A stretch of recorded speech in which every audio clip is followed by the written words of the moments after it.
started really with kind of meager beginnings. We've grown United Cerebral Palsy of the North Bay to a very large organization with three real important cornerstones, and that's employment and education and recreation. When we opened Cypress, we had 3 students in 2007, and now we have 46 students. And when we opened Wine Bev in 2008, we had 3 employees at the end of January, and now we have 135. And when we opened Gone for Good, we actually had the advantage of having about 20 employees there, but now we're close to 60 employees at Gone for Good.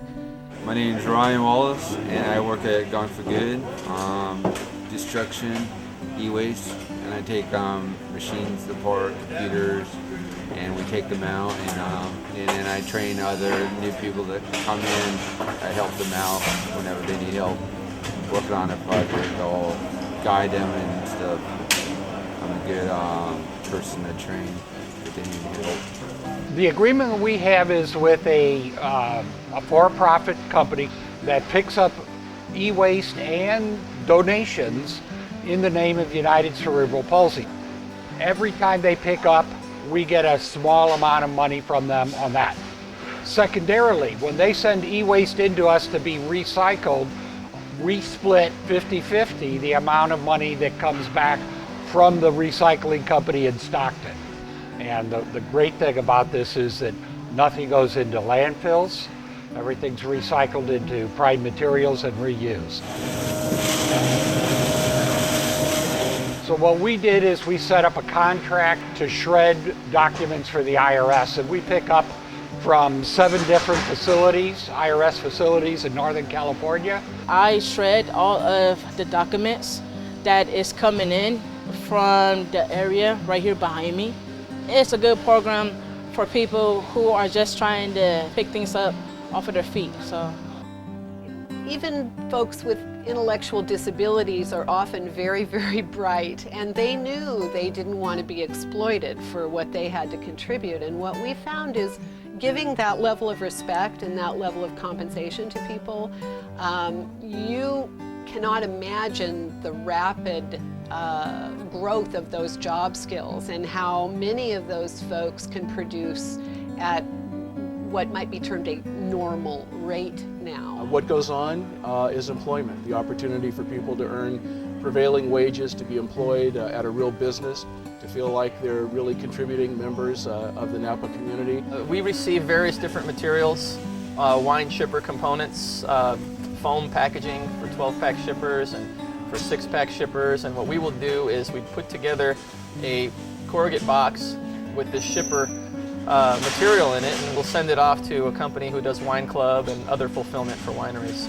We also do what they call a 2-pack assembly for Meridian Chardonnay, and what we typically what we do is break down 12 bottles down to 2. We add a sleeve to it, and we put them back in the cases, and then this goes off to Costco for retail. I like working for Wine Bev a lot. I work with really nice and friendly people. My favorite part working at Wine Bev Services will be getting to know the people I work with. What we decided was, instead of taking people that were only what we would call top producers, we would take anybody who said, I want to come work, and they had a desire to work and they were willing to work. So for some of those folks, they only have a capacity initially to work for maybe a half hour, maybe an hour. And what we do then is work with them to increase the amount of time that they can devote to work. And in the meantime, when they don't have work, we offer them other activities. We also have arts and crafts, and we do various trainings. We do education in the classroom, in computer training. We also do a lot of community outings, socialization in the community, how to use public transportation in the community, what resources are available to folks in the community. And we have a resident artist in-house who is in charge of our art and crafts program. We sponsor his art and our folks' art in the community in various locations. Historically speaking, people with disabilities were given a set of tasks and timed on them, and then that productivity rate was how their wage was determined.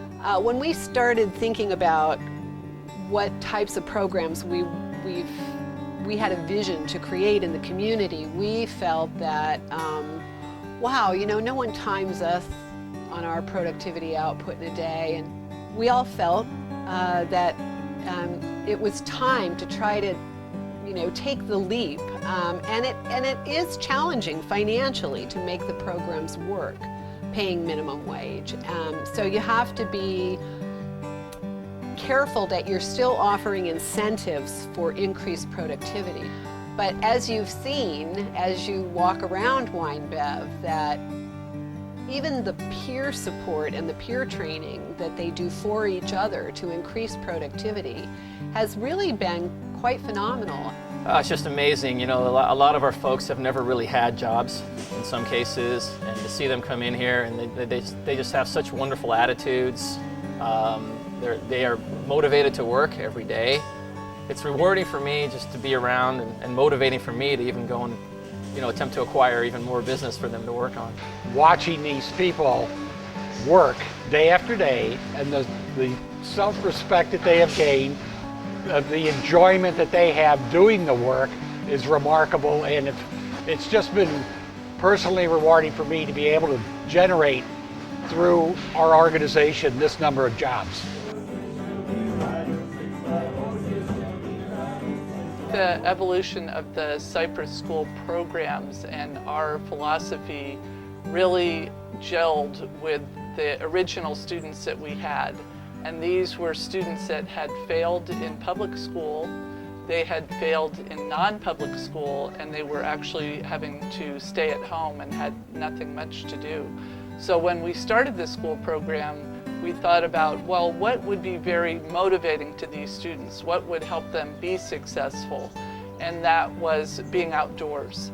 And we designed a lot of the curriculum and the activities around the interest of those students and their interest of being outdoors and being active. We right away found a great garden, a small garden space. And since that time, we've grown from a small garden to a 1/4 acre organic farm. They really are themselves, you know, and I get a lot of joy having them come out here, honestly.